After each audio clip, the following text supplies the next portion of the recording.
الحمد لله رب العالمين والعاقبة للمتقين ولا عدوان إلا على الظالمين وأشهد أن لا إله إلا الله وحده لا شريك له ولي الصالحين وأشهد أن محمدا عبده ورسوله وصفيه من خلقه وخليله سيد الأولين والآخرين اللهم صل عليه وعلى آله وصحبه ومن اتبعهم بإحسان إلى يوم الدين أما بعد. Mes chers frères et sœurs, aujourd'hui avec l'aide d'Allah Tabarak wa Ta'ala, notre thème est accroche-toi à ta religion. Accroche-toi à ta religion.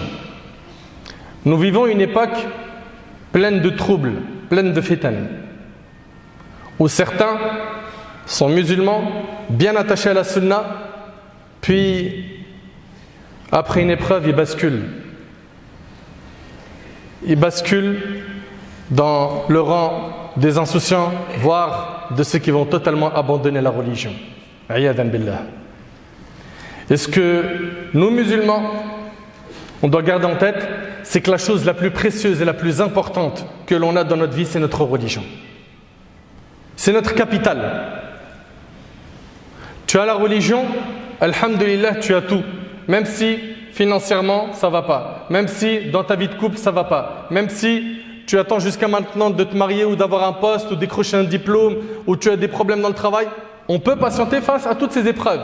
Mais par contre, perdre le dîn, c'est te mettre en danger dans l'autre vie.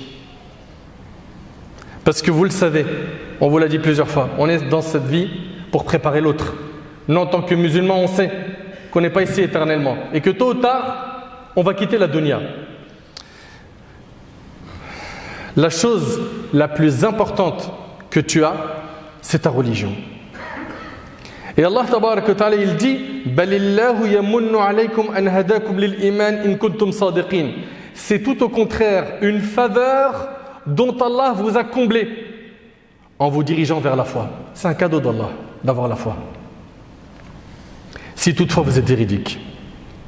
Sachez mes chers frères et mes chères sœurs que l'islam pour nous c'est comme exactement ce que représente l'âme pour le corps. Un corps sans âme, il est mort. Nous, sans l'islam, on n'a plus de vie. On n'a plus de vie spirituelle. On coupe notre lien avec Allah Tabaraka wa Ta'ala. Et ça, c'est la pire des choses. La pire des choses. Combien on voit de musulmans et de musulmanes qui viennent nous voir en nous disant « Je me sens mal ». Et quand tu creuses, tu vois qu'il s'est totalement détaché de la religion. Mais tu veux vivre comment ? Tu veux vivre la paix, la quiétude, la sérénité, le bonheur en étant loin d'Allah ? Allah Ta'ala il a dit وَمَنْ أَعْرَضَ عَنْ ذِكْرِ فَإِنَّ لَهُ مَعِيشَةً ضَنْكَ. Celui qui se détourne de mon rappel, tu te détournes du Coran, tu te détournes de l'islam, Allah il dit il mènera certes une vie pleine de gêne. Ta vie elle va être difficile loin d'Allah. Tu as besoin de cette spiritualité. Tu as besoin de recharger ton cœur avec les paroles d'Allah, avec l'adoration d'Allah, avec le fait de te rapprocher d'Allah jour après jour et de faire le nécessaire. Pourquoi ? Pour gagner la satisfaction d'Allah Azza wa Jal. Mes chers frères et sœurs, retenez une chose, c'est que l'islam, c'est notre capital. Et Allah Tabarak wa Ta'ala, il dit « Inna ad-din 'inda Allah al-Islam ». Certes, la religion acceptée d'Allah, c'est l'islam. La religion acceptée d'Allah, c'est l'islam. Et le musulman, il doit faire le nécessaire. Pourquoi ? Pour améliorer sa relation avec Allah, améliorer son état spirituel. Le prophète, alayhi salatu wassalam, parmi ses doigts, qu'est-ce qu'il disait ? Allahumma aslih li dini alladhi huwa isbatu amri. Dans le hadith d'Abi Huraira qui est rapporté par Muslim, le prophète, alayhi salatu wassalam, il disait dans ses invocations, oh Allah, améliore-moi ma religion. Oh Allah, améliore-moi ma religion, celle qui met une protection pour toutes mes affaires. C'est-à-dire quoi exactement ? Améliore-moi ma religion, c'est-à-dire facilite-moi de rester attaché au Coran et à la Sunna. Facilite-moi de tenir au Coran et à la Sunna.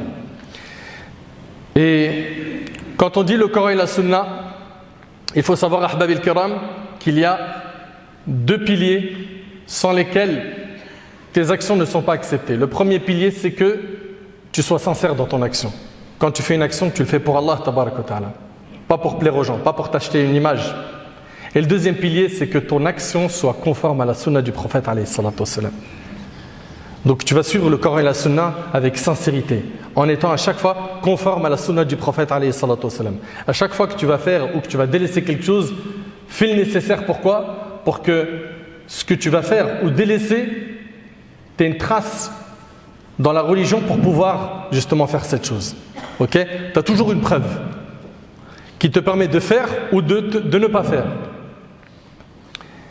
Et subhanallah, le prophète alayhi salatu wassalam, dans le hadith de Anas, qui est rapporté par Tirmidhi, méditez bien sur ce hadith s'il vous plaît. Le prophète sallallahu alayhi wa sallam disait fréquemment Ya muqallib al-qulub thabbit qalbi ala dinik. Ô toi qui fais tourner les cœurs, affermis mon cœur sur ta religion. Et on a énormément besoin de faire cette invocation, surtout à notre époque. Ya Allah, toi qui fais tourner les cœurs, affermis mon cœur sur ta religion. Garde-moi sur ce chemin. Pense pas que parce qu'aujourd'hui tu es sur le din, ça y est, c'est garanti que tu le seras toute ta vie. Il est possible qu'un coup de vent, une épreuve te touche, que ce soit des ambiguïtés ou des péchés, et tu te retrouves à lâcher ce que tu as de plus cher. Et malheureusement, on en a vu, alhamdoulilah, ils sont minoritaires, mais on a vu des gens, peut-être certains parmi nous ont même connu des gens qui étaient bien dans la religion, ils étaient attachés à la sunna, puis ils ont renié l'islam. Personnellement, j'en connais. Ils étaient dans la religion. Et maintenant, ils le disent clairement avec leur bouche, je ne suis pas musulman. Inna lillahi wa inna ilayhi raji'un. D'après Anas ibn Malik, le prophète sallam disait fréquemment, ô toi qui fais tourner les cœurs, affermis mon cœur sur ta religion. Anas, il dit au prophète sallam, ô messager d'Allah, nous avons cru en toi et en ceux avec quoi tu es venu. As-tu peur pour nous? Le prophète sallam a dit oui, certes les cœurs sont entre deux doigts parmi les doigts d'Allah, il les fait tourner comme il veut. Le hadith il est rapporté par Tirmidhi. La plus grande catastrophe qui peut te toucher mon frère, ainsi que toi ma sœur, c'est que tu perds ta religion. D'ailleurs le prophète alayhi salatu wassalam, il disait wala taj'al musibatana fi dinina, qu'Allah fasse que nos malheurs ne concernent pas notre religion. Imagine-toi, ça c'était prononcé par le prophète alayhi salatu wassalam. Il avait peur que l'épreuve touche quoi? Le din. Et les épreuves sont de plusieurs types. Il y en a qui vont toucher l'argent, le corps, n'est-ce pas? La santé, le logement, la famille. Et toutes ces épreuves-là, elles sont surmontables. Et puis si tu patientes et tu recherches la récompense auprès d'Allah, Allah te compensera par meilleur. Ok? Mais par contre, les épreuves les plus difficiles, c'est celles qui touchent la religion. Le juge Shuraih, rahimallah, il disait Inni la usabu bil musiba fa ahmadillah alayha arba' marrat. Il dit lorsque je suis touché par une épreuve, une catastrophe, je remercie Allah 4 fois, à 4 reprises. Ahmaduhu idha lam takun a'zam mimma hi. Je remercie Allah qu'il a fait en sorte que l'épreuve n'est pas plus grande que ce qui m'a touché. Ça c'est un. Wa ahmaduhu idha razaqani as-sabr alayha. Et je le remercie de m'avoir accordé la patience face à cette épreuve. Troisième remerciement, wa ahmaduhu idha waffaqani lil istirja' lima arju fihi min ath-thawab. Et je remercie Allah de m'avoir facilité à l'istirja'. Quand tu es touché par une épreuve, tu dis inna lillahi wa inna ilayhi raji'un. Ça c'est du'a al-musiba. Il prononçait donc cette invocation pour gagner la récompense d'Allah. Wa ahmaduhu idha lam yaj'alha fi dini. Et je remercie Allah de ne pas avoir mis cette épreuve dans ma religion. Allahu Akbar. L'épreuve dans la religion, c'est difficile. Et quand on dit l'épreuve dans la religion, elle est de 2 types. Il y a ceux qui sont éprouvés par les péchés. J'implore Allah tabaraka wa ta'ala de m'accorder ainsi qu'à eux un repentir sincère. Il a accro au péché. Voilà, ça donne au haram, etc. Ok? Et il y a un deuxième type d'épreuve concernant la religion, c'est le fait de tomber dans le kufr, dans le shirk, dans al-nifaq al-akbar, la grande hypocrisie. Ça, c'est très très très très dur. Ça, c'est très dur. Le croyant, quand il voit quelqu'un parmi ceux qui étaient dans la religion et qui s'est éloigné, okay, qui a été touché par une épreuve dans sa religion, que ce soit par les péchés ou par le fait d'avoir lâché de la religion, eh ben, il se doit de quoi? de remercier Allah de ne pas avoir été éprouvé comme cette personne. Le prophète, alayhi salatu wassalam, il nous a enseigné de dire quand on voit quelqu'un d'éprouvé, Alhamdulillah alladhi afani mimma ibtala hadha bihi wa faddalani alayhi wa ala kathir mimman khalaqa tafdila. D'après Abu Hurayra radiyallahu anhu, le prophète alayhi salatu wassalam nous enseigne que lorsque l'on voit une personne éprouvée, on doit dire la louange est à Allah qui m'a préservé des épreuves dont il a affligé un tel et m'a préféré à lui et à beaucoup de ses créatures. En disant cela, le prophète dit Allah le préservera de cette épreuve quoi qu'il arrive, rapporté par Tirmidhi. Donc apprenez à dire ça. Apprenez à dire ces invocations. Subhanallah. Donc quand tu vois quelqu'un qui est éprouvé, que ce soit dans sa santé ou dans son dîn, dites cette invocation. Remerciez Allah tabaraka wa ta'ala qu'il ne vous a pas touché par cette épreuve. Également, faites attention à vos fréquentations. Et on en a parlé je ne sais combien de fois. On a des gens qui ils sont bien jusqu'à un certain âge, surtout je parle ici aux parents. Son enfant, machallah, il a grandi avec le Coran, la bonne fréquentation, les visites de famille. Puis après, il arrive au lycée et il perd le contrôle. Le papa, il ne comprend plus rien.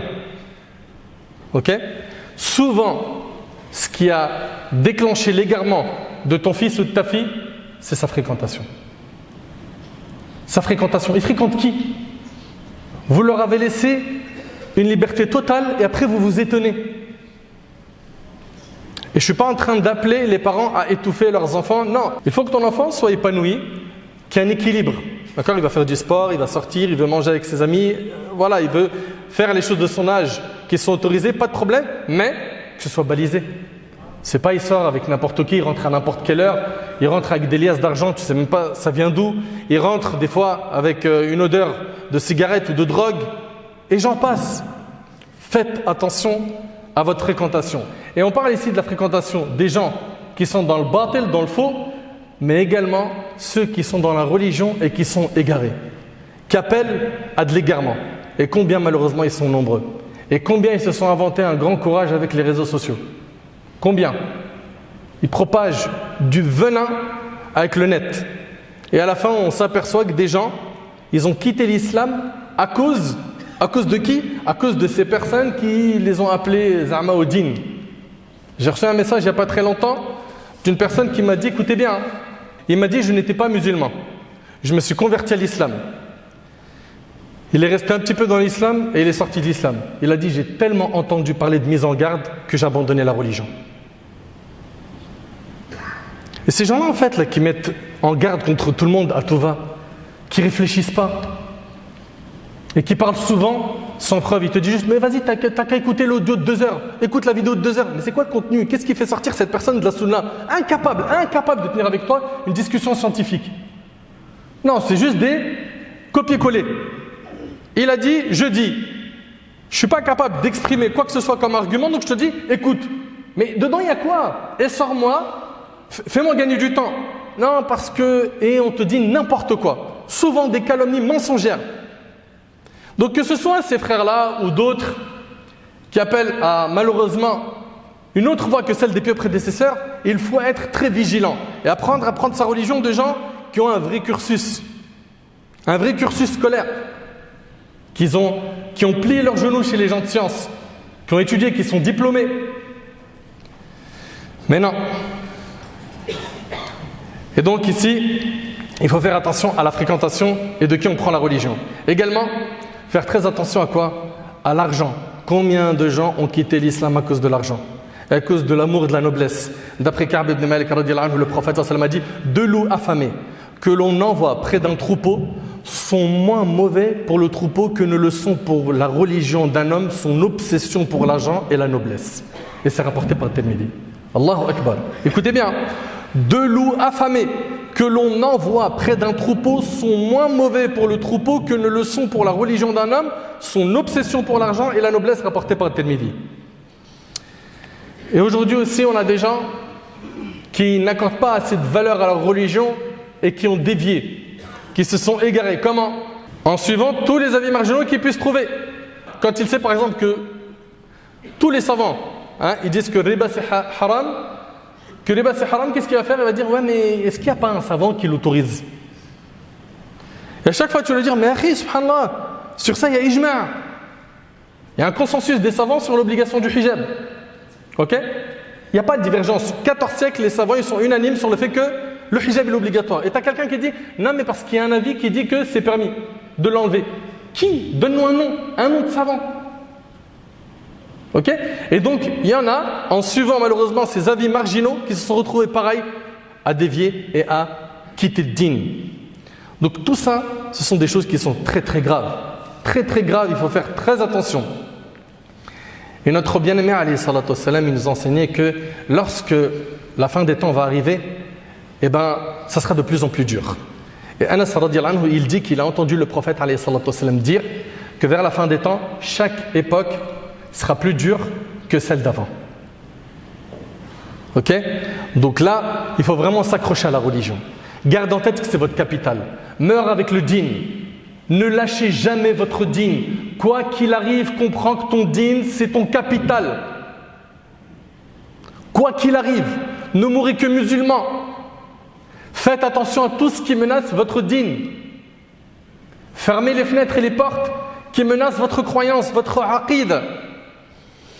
Le prophète alayhi salatu wassalam, dans le hadith rapporté par Al-Bukhari selon Abu Saïd, il a dit: le temps est proche où la meilleure situation pour l'homme sera de posséder un troupeau de moutons qu'il conduira vers les sommets des montagnes pour pâturer dans les zones arrosées par la pluie, fuyant pour préserver sa religion des troubles de la fitna. Allahu Akbar. Tout ça pour t'expliquer que tu n'as pas plus cher que ta religion. Et dans le hadith d'Abi Huraira qui est rapporté par Muslim, le prophète il dit: hâtez-vous de faire des bonnes œuvres, car il va y avoir des périodes de troubles et de tentation telles des parties d'une nuit sombre. L'homme s'y trouve croyant le matin et mécréant le soir, ou croyant le soir et mécréant le matin, il vend sa religion pour bien éphémère de ce monde. Le hadith, on vous a dit, il est rapporté par l'imam Muslim. Subhanallah. Et de l'autre côté, quand tu regardes les gens du faux, de l'égarement, comment ils sont attachés à leur égarement. Allahu Akbar.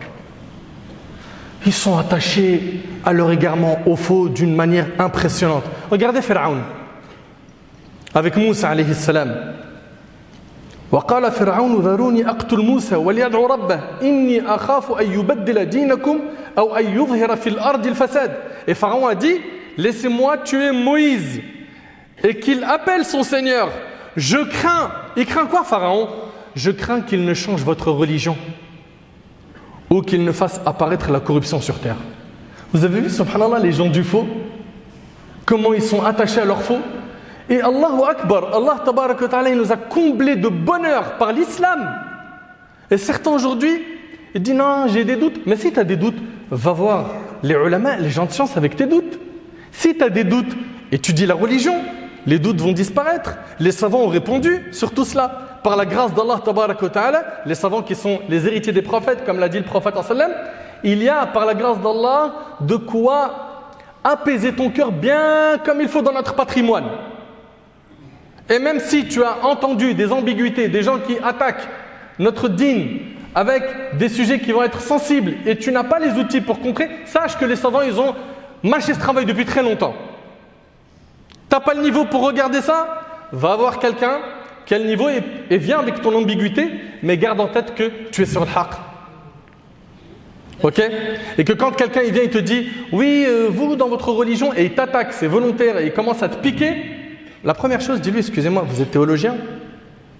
Mais faites basculer la gêne de l'autre côté. Ah, t'es pas théologien? Et tu te prononces comme ça, normal. Ah, t'es théologien? Là, c'est autre chose. Ok? C'est quoi ton cursus? Et généralement, c'est du vent, il n'y a rien, il n'y a ni cursus, ni théologie, rien, aucun apprentissage.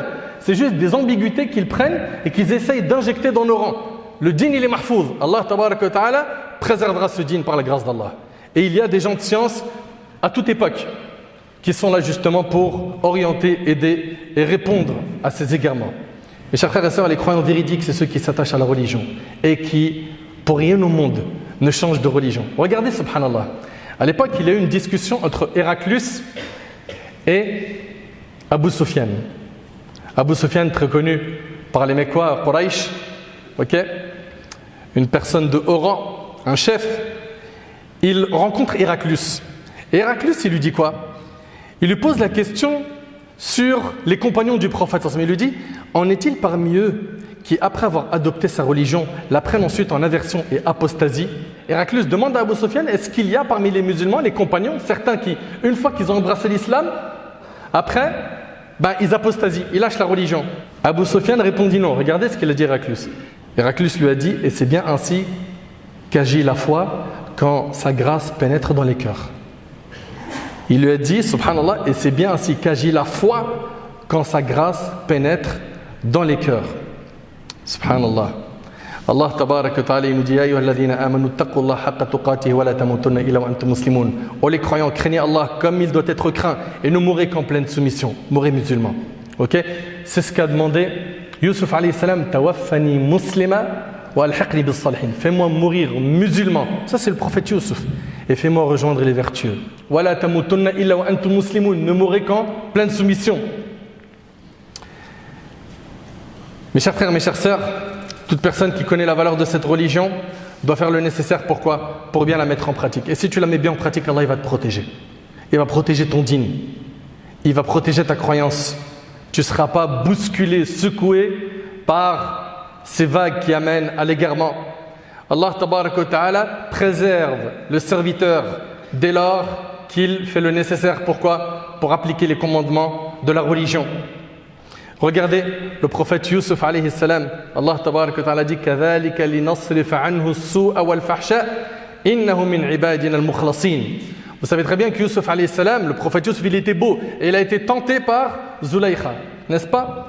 Elle l'avait reçu dans sa maison et elle a essayé de le séduire, elle a même fermé les portes. Elle lui a dit haytalak, viens, je suis prête pour toi. Qu'est-ce qu'il a dit? Il a dit ici qu'Allah me protège. C'est mon maître qui m'a accordé un bon asile. Vraiment, les injustes ne réussissent pas. Et elle le désira, et il l'aurait désiré. N'eût était-ce qu'il vit comme preuve évidente de son Seigneur. Et à la fin du verset, ainsi nous avons agi. Regardez Allah, il dit quoi? Ainsi nous avons agi pour écarter de lui le mal et la turpitude. Il était certes un de nos serviteurs élus. Pourquoi Yusuf alayhi salam, il a été préservé de tomber dans le haram?